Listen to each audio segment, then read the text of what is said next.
రాజు గారు, మేమందరూ ఎన్ని చెప్పినా మీరు డబ్బులు పెట్టారు.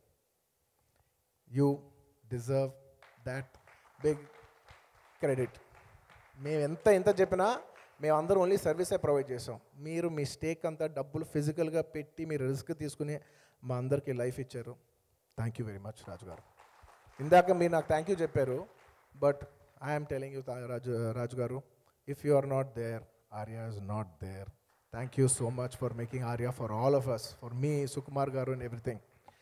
నేను ఇంకా సుకుమార్ గారి టాపిక్ ఎందుకు రావట్లేదంటే it's a very big topic. నేను మాట్లాడితే ఎక్కువసేపు మాట్లాడతా, కొంచెం అటు ఇటుగా మాట్లాడతానేమో అని టెన్షన్ వస్తుంది. సో నేను చాలా కంట్రోల్గా మాట్లాడతాను darling.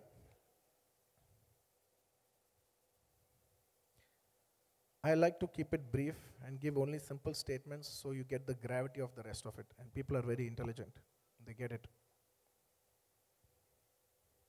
If there's any one person in my life who has changed my life in the most, one thing in life lo, if I look back even 25, 30, 40 years after, if I'm there and I look back in my life, who's that one single person that had the maximum impact in your life? I would say it's none other than my director, Sukumar garu.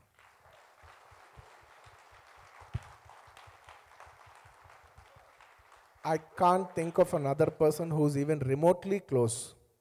ఎందుకంటే మా అసోసియేషన్తో నా life మారిపోయింది. అంటే ఎలా అంటే ఎటు వెళ్ళాలి, ఒక ట్రైన్, ఒక ఇంజిన్ లాంటి నేను ఎలా ఫారెస్ట్లో వెళ్తున్నా, ఎలా వెళ్తున్నా, ఒక ట్రైన్కి ఏమి లేదు, like this no tracks, this nothing.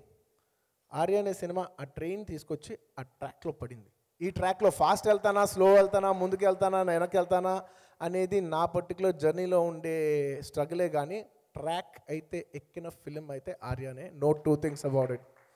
And